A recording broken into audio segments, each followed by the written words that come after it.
1987 April 28న చెన్నైలో జన్మించారు సమంత. సమంత నాన్నగారు కూడా తెలుగువారే.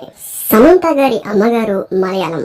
సమంత తల్లిదండ్రులది మిడిల్ క్లాస్ ఫ్యామిలీ. నాగార్జున గారిది చాలా పెద్ద ఫ్యామిలీ. టాలీవుడ్ లో one of the top families లో అక్కినేని ఫ్యామిలీ కూడా ఒకటి. అలాంటి ఫ్యామిలీలోకి సమంత కోడలిగా వెళ్లేటప్పుడు ఎంత జాగ్రత్తగా ఉండాలి.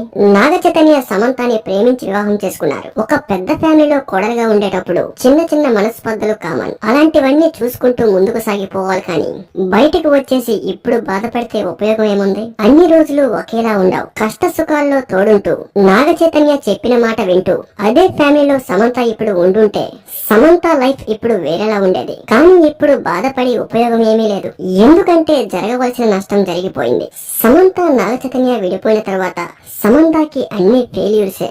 అటు సినిమాల పరంగా ఇటు హెల్త్ పరంగా ఏ రకంగా చూసుకున్నా సమంత డౌన్ ఫాల్ లో కంటిన్యూ అవుతున్నారు. రీసెంట్ గా ఇచ్చిన చాలా ఇంటర్వ్యూస్ లో కూడా సమంత ఎమోషనల్ అవుతూ కన్నీళ్లు పెట్టుకున్న సందర్భాలు చాలా చూసాం.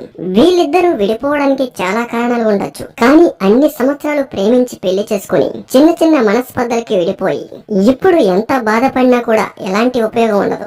సమంత నాగ చైతన్య విడిపోయేటప్పుడు చాలా మంది ఫ్యాన్స్ డిసప్పాయింట్ అయ్యారు. అయితే వీళ్ళిద్దరూ మళ్ళీ కలుస్తారని, మళ్ళీ వీళ్ళిద్దరూ కలిసే అవకాశం ఉంటుందనుకున్నారు. కానీ ఎప్పుడైతే నాగ చైతన్య శోభితా దూలపాలని ఎంగేజ్మెంట్ చేసుకున్నారో ఇక జీవితంలో నాగ చైతన్య సమంత కలిసే అవకాశం లేదని క్లారిటీ వచ్చేసింది. ఒక మిడిల్ క్లాస్ నుంచి వచ్చిన అమ్మాయి హీరోయిన్ అవడం, ఒక పెద్దింటికి కోడలుగా వెళ్లడం, సమంత లైఫ్ చాలా బ్యూటిఫుల్ గా ఉంటుందని అందరూ అనుకున్నారు. కానీ విడిపోయి సమంత చాలా పెద్ద మిస్టేక్ చేసిందనే చెప్పుకోవాలి. విడిపోయి ఎక్కడో చెన్నైలో దూరంగా ఒంటరిగా ఎన్నాళ్ళుంటారు? ఇప్పుడు వయసు ఉంది కాబట్టి ఉంటారు. రేపొద్దున్న వయసు అయిన తర్వాత మన అనుకున్న వారు మన పక్కన ఒక్కరు కూడా లేకపోతే అప్పుడు అర్థమవుతుంది ఆ బాధ ఎలా ఉంటుందో. ఒక చిన్న ఫ్యామిలీ నుంచి వచ్చిన సమంత ఎంతో కష్టపడి హీరోయిన్ అయి ఒక మంచి ఫ్యామిలీకి కోడలుగా వెళ్లి ఎన్ని కష్టాలు వచ్చినా ఓర్చుకొని కొద్ది రోజులు ఓపిక పట్టుంటే ఈ రోజు సమంత లైఫ్ వేరేలా ఉండే. లేపేద్దాంరా. हम वाम लगा देंगे।